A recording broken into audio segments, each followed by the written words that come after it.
नमस्कार, मेरा नाम एडवोकेट धर्मेंद्र चाहर है। आज की कानूनी सहायता में आप सभी का स्वागत करता हूं। अगर आपको किसी भी प्रकार की मुफ्त कानूनी सहायता चाहिए तो आप मुझसे संपर्क कर सकते हैं। मैं हर संभव आपको मुफ्त कानूनी सहायता सुनिश्चित करूंगा। ऑनरेबल सुप्रीम कोर्ट ने Satpal Singh versus state of Punjab के मामले में ये स्पष्ट कहा है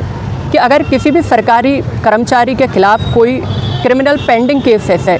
तो उसे इस आधार पर बर्खास्त नहीं किया जा सकता है कि उसका अतीत, उसका पास्ट क्रिमिनल केसेस से संलिप्त था या रिलेटेड था। इसमें ये आवश्यक हो जाता है। इसमें हॉनरेबल जस्टिस दीपांकर दत्ता और हॉनरेबल जस्टिस शीला नागू की बेंच ने ये ऑब्जर्व किया था कि विदाउट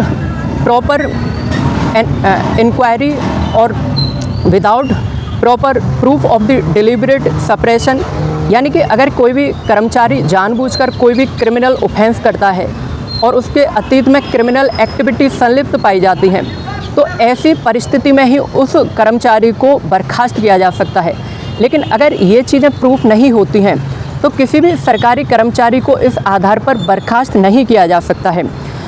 ऑनरेबल बेंच ने ये भी ऑब्जर्व किया है कि जो भी जैसी भी अनफिजिबिलिटी, यानी कि अपराध के इतिहास का जो कारण है, जो कर्मचारी का संलिप्तता रही थी क्रिमिनल केसेस में, वो किस आधार पर थी, या नौकरी में जो नौकरी करते हुए उस व्यक्ति का व्यवहार कैसा था। अगर व्यवहार पॉजिटिव था तो उस आधार पर उस कर्मचारी को बर्खास्त नहीं किया जा सकता है। इस केस में ऑनरेबल बेंच ने ये भी ऑब्जर्व किया था कि बोनाफाइड लैक ऑफ नॉलेज के आधार पर किसी भी सरकारी कर्मचारी को सस्पेंड नहीं किया जा सकता है। तो ऑनरेबल सुप्रीम कोर्ट ने Satpal Singh versus state of Punjab and others के मामले में उन सरकारी कर्मचारियों को एक हद तक रियायत दी है जिनका अतीत कहीं ना कहीं पेंडिंग केसेस से संलिप्त रहा है। ऐसे सरकारी कर्मचारी विदाउट प्रॉपर इंक्वायरी के इन्हें सस्पेंड नहीं किया जाएगा। जब हम Uttar Pradesh gangster and anti social activities prevention act 1986 की बात करते हैं तो इसमें हम ये देखते हैं अमूमन समाज के लोगों को बुरी नीयत के आधार पर फंसा दिया जाता है। ऑनरेबल सुप्रीम कोर्ट ने under the Shiv Pratap Singh versus state of Uttar Pradesh and others में under the bench of justice JB Pardiwala and justice K Vinod Chandran की पीठ ने यह निष्कर्ष निकाला है कि उत्तर प्रदेश का गैंगस्टर एक्ट उतना प्रयोगी नहीं है जितना होना चाहिए। विद्वेष के कारण समाज सुधार में काम करने वाले लोगों को गुंडा एक्ट में जानबूझकर के फंसाया जाता है, या राजनीतिक विद्वेष के कारण। इस दुरुपयोग को रोकने के लिए ऑनरेबल सुप्रीम कोर्ट ने पुनः राज्य सरकार को निर्देश दिया है कि वह पुनः गुंडा एक्ट के अंडर सेक्शन 2 और 3 को पुनः डिफाइन करें। इसमें यह स्पष्ट कहा गया है कि अंडर सेक्शन 2 और 3 डिस्टिंक्ट क्रिमिनल ऑफेंस, यानी कि उसे क्लियरली डिफाइन करना की आवश्यकता है। ऑनरेबल सुप्रीम कोर्ट ने इसे गुंडा एक्ट को स्टिल बॉर्न, यानी मृत पैदा हुआ या निष्क्रिय कानून करार दिया है। इसमें गैंगस्टर एक्ट अगर किसी भी व्यक्ति के खिलाफ लगाया जाता है तो उसे लॉन्ग ड्यूरेशन के लिए जेल में नहीं रखा जा सकता है। इस दुरुपयोग को रोकने के लिए ऑनरेबल सुप्रीम कोर्ट ने यह भी कहा है कि अगर किसी भी व्यक्ति के खिलाफ गैंग चार्ट के आधार पर मुकदमा चलाया जाता है वो पूरी तरीके से गलत है। इस चीज़ को रोकने के लिए ये आवश्यकता है कि गैंगस्टर एक्ट को पुनः डिफाइन किया जाए और उन लोगों के खिलाफ ही गैंगस्टर एक्ट लगाया जाए जिनका अतीत कहीं ना कहीं क्रिमिनल केसेस में लंचित है, यानी क्रिमिनल केसेस से जुड़ा हुआ है। दूसरी ओर ऑनरेबल सुप्रीम कोर्ट ने इस चीज़ की ओर भी इशारा किया है कि अगर हम पुलिस ऑफिसर्स को सरकार के द्वारा अगर असीमित पावर दे देंगे तो नागरिकों के खिलाफ इस कानून का दुरुपयोग बढ़ेगा, जिससे कि एक आम व्यक्ति को प्रोलॉन्ग ड्यूरेशन ऑफ पीरियड तक, जब तक कि दोष सिद्ध साबित नहीं होता है या होता है, उस समय तक जेल में रखा जा सकता है। इस चीज़ को सुनिश्चित करने के लिए ऑनरेबल सुप्रीम कोर्ट ने पुनः इस चीज़ को डिफ़ाइन करने के लिए कहा है, निर्देश दिया है राज्य सरकारों को कि वह Uttar Pradesh gangster and prevention anti social activities prevention act 1986 की सेक्शन 2 और 3 को डिफ़ाइन करे। और इन दो सेक्शनों से यह सुनिश्चित नहीं हो जाता है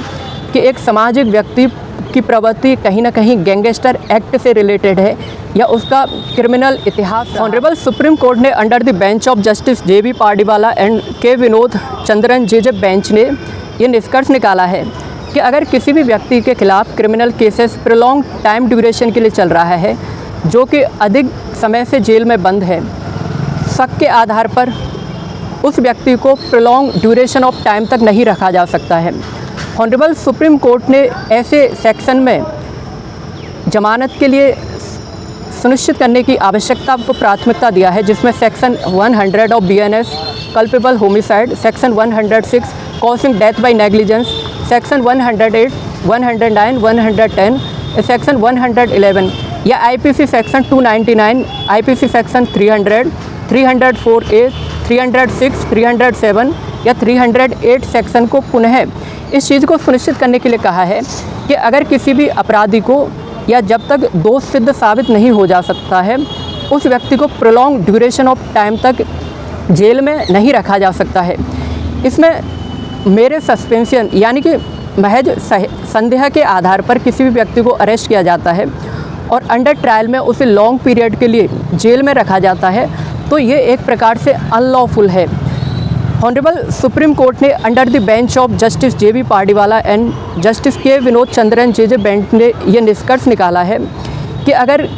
पुलिस इन्वेस्टिगेशन में देरी होती है या चार्जशीट फाइल होने में देरी होती है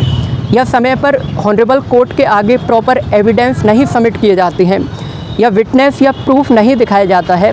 तो ऐसी परिस्थिति में एक अक्यूज़ को prolong duration of time period के लिए जेल में नहीं रखा जा सकता है।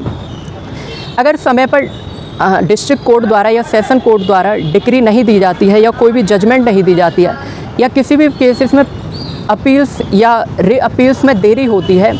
तो इसमें उस अक्यूज़ या अपराधी को कहीं ना कहीं सहूलियत इस आधार पर सुनिश्चित की जाए कि उसे कितने पीरियड तक जेल में रखा गया है। अगर वृद्ध व्यक्ति है तो उसे सज़ा में भी रियायत देने की ओर हमें आगे बढ़ना होगा। ऑनरेबल सुप्रीम कोर्ट ने उन आपराधिक केसों के मामले में यह सुनिश्चित करने के लिए कहा है कि अगर किसी भी व्यक्ति को प्रोलॉन्ग पीरियड ऑफ टाइम के लिए जेल में रखा जाता है, तो ऐसे स्थिति में शक के आधार पर उस व्यक्ति को प्रोलॉन्ग ड्यूरेशन ऑफ टाइम के लिए जेल में नहीं रखा जा सकता है।